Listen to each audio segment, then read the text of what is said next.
रामप्रसाद दाइ र मेरो सहकार्यमा आदरणीय बिन खाती मामाको शब्द सङ्गीत एरेन्ज चाहिँ हाम्रो विनोद बाजुराले दाइले गर्नुभएको एकदमै राम्रो। मैले सोचे भन्दा पनि एकदम फरक। म चाहिँ भन्नुपर्दा गुरुङ गायिका, गुरुङ गीत र आधुनिकहरू गाउने। मेरो चाहिँ फरक पाटो मेरो तर्फबाट चाहिँ। हुन त मैले योभन्दा अघि कौडा पनि गाइसकेको छु, तर यो गीत चाहिँ मैले एकदमै फरक दाइले भन्नुभयो बहिनी एउटा सहकार्य गरौँ भनेर, अनि फरक गीत फरक टेस्ट मेरो लागि मैले प्रयास गरेको छु। पक्कै पनि माया गरिदिनु हुनेछ भन्ने आशा गरेको छु। सम्पूर्ण भाइ बहिनीले साथ दिइराख्नु भएको छ।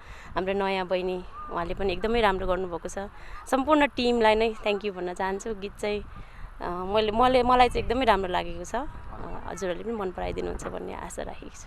दर्शकबिन अहिले हामीसँग हुनुहुन्छ सोही गीत फुले फुलेको गीतका गायक तथा सोही गीतमा प्रमुख भूमिका निभाउनु भएको मोडल आदरणीय रामप्रसाद गुरुङज्यू र सोही गीतका मोडल आदरणीय निशु गुरुङज्यू, यहाँहरूले कार्यक्रममा स्वागत छ। धन्यवाद। विशेष गरी रोदी टेलिभिजन हेरेर बस्नुहुने तमाम देश तथा विदेशमा छरेर बस्नुहुने सम्पूर्ण दर्शक महानुभावहरूलाई म लगायत फुले फुलेको टिमको तर्फबाट नमस्कार गर्न चाहन्छु। सुटिङ त एकदम राम्रो भइरहेको छ। सक्दो प्रयास गरिरहेको छ हामी फुले फुलेको टिम लगायत हाम्रो डान्स डाइरेक्टर आदरणीय दिदी जसो गुरुङले जति हामीलाई योगदान दिनुभएको छ त्यति नै हामीले अझै प्लस पोइन्ट दिन कोसिस गरिरहेको छ। तर पहिलो दिनमा लेग साइडको ढाका टोपीको तलको चाहिँ फ्रन्ट ग्राउन्डमा गरेको थियो। त्यो पहिलो दिनमा हामीले चाहिँ एकदम इनर्जीका साथ यो गीतलाई बजारमा ल्याउने तयार गरेको थियो र हाम्रो प्रस्तुति दिन खोजिरहेको छ। अब चाहिँ हामी निशुज्यूतर्फ जान्छौँ। रामप्रसाद गुरुङज्यू र जसु गुरुङज्यूसँग पहिलो सहकार्य रहेको छ हजुरको, यसमा चाहिँ हजुरले कस्तो अनुभव रहेको छ? मलाई चाहिँ एकदम राम्रो भइरहेको छ।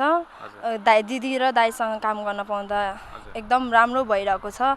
किनभने मैले मेरो यो लोक दोहोरी गीतमा मेरो फर्स्ट टाइम हो। फर्स्ट टाइम काम गर्न पाउँदा पनि पहिलेबाट गरिरहेको टाइपको अलिक सजिलो भएको छ। दिदी पनि एकदम राम्रो हुनुहुँदो रहेछ। उहाँले सुरुमा त एकदम डर लागेको थियो कि कस्तो गर्छु मैले सक्दिनँ कि टाइपको भएको थियो, तर मैले अहिले दिदी र दाइले एकदम राम्रो सजिलो तरिकाले मलाई राम्रोसँग सिकाएर मैले चाहिँ अहिले यतिसम्म ट्राई मैले मेरो बेस्ट दिँदैछु।